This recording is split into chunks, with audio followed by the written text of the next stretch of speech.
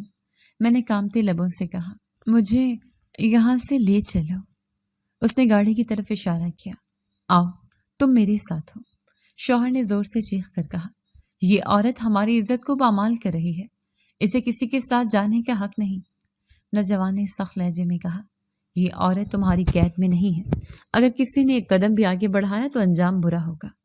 لوگ دبکے گئے، کسی میں ہمت نہ ہوئی کہ آگے بڑھے۔ نوجوان نے مجھے سہارا دے کر گاڑی میں بٹھایا۔ میں نے شیشے کے پار دیکھا، ہجوم ہمیں گھور رہا تھا۔ شوہر دانت پیس رہا تھا لیکن کچھ کر نہیں پا رہا تھا۔ گاڑی کا دروازہ بند ہوا اور انجن کی گھن کے ساتھ ہم گاؤں سے باہر نکل گئے۔ گاڑی کے اندر سکوت تھا، میں مسلسل روتی جا رہی تھی۔ نوجوان نے مجھے دیکھا اور نرم لہجے میں کہا، اب رونا بند کرو، جو کچھ ہوا ختم ہو گیا، تم میرے ساتھ محفوظ ہو۔ میں نے ہچکیوں کے ساتھ کہا، آپ نے مجھے بچایا ہے، اللہ آپ کو جزا دے۔ میں سمجھ رہی تھی آج میری زندگی ختم ہو جائے گی۔ وہ ہلکا سا مسکرایا اور بولا، زندگی تمہارے سامنے ہے، بس تمہیں حوصلہ رکھنا ہوگا۔ میں نے آنکھوں سے آنسو پونچھے اور دل ہی دل میں شکر ادا کیا۔ مجھے لگا جیسے واقعی خدا نے میری مدد کے لیے فرشتہ بھیجا ہے۔ راستے پر گاڑی تیزی سے دوڑ رہی تھی۔ گاؤں کے کچے راستے ختم ہوئے تو شہر کا پختہ راستہ آ گیا۔ میں تھوڑا سنبھلی لیکن اب بھی خوف دل میں بیٹھا تھا۔ میں نے آہستہ کہا، آپ کون ہیں؟ کہاں لے جا رہے ہیں مجھے؟ وہ پرسکون لہجے میں بولا، ابھی وقت آنے پر سب بتاؤں گا، فی الحال تمہیں فکر کرنے کی ضرورت نہیں۔ گاڑی میں خاموشی چھا گئی، باہر اندھیرا پھیل رہا تھا۔ میں نے کھڑکی سے باہر دیکھا، بڑے بڑے درخت، سنسان راستے اور دور کہیں دو روشنی کے کمکمے۔ دل میں انجانا سا خدشہ ابھرنے لگا۔ کچھ دیر بعد گاڑی ایک بڑے دروازے کے سامنے رکی۔ دروازہ اونچا اور لوہے کا تھا، دونوں طرف دیواریں لمبی اور مضبوط۔ اندر ایک حویلی نظر آ رہی تھی، روشنیوں میں نہائی ہوئی مگر سناٹے میں ڈوبی۔ ڈرائیور نے دروازہ کھولا اور گاڑی اندر داخل ہوئی۔ میرے دل کی دھڑکن تیز ہو گئی۔ میں نے نوجوان کی طرف دیکھا اور آہستہ کہا، یہ کہاں ہیں ہم؟ وہ مسکرایا، یہاں تمہیں سکون ملے گا۔ لیکن میرے دل میں عجیب سی گھبراہٹ پھیل گئی۔ یہ حویلی بڑی تھی، پراسرار تھی اور مجھے لگ رہا تھا جیسے کسی نئے جال میں قدم رکھ دیا ہے۔ گاڑی رک گئی، نوجوان باہر نکلا اور میرا دروازہ کھول کر بولا، آؤ اب تم محفوظ ہو۔ میں نے لرزتے قدم باہر رکھے۔ سامنے حویلی کے دروازے پر چند نقاب پوش کھڑے تھے، ان کی خاموش نظریں مجھ پر جمی تھیں۔ میں کانپ اٹھی، مجھے لگا شاید یہ نجات نہیں بلکہ ایک اور آزمائش کی ابتدا ہے۔ حویلی کے دروازے کے اندر داخل ہوتے ہی میرا دل تیزی سے دھڑکنے لگا۔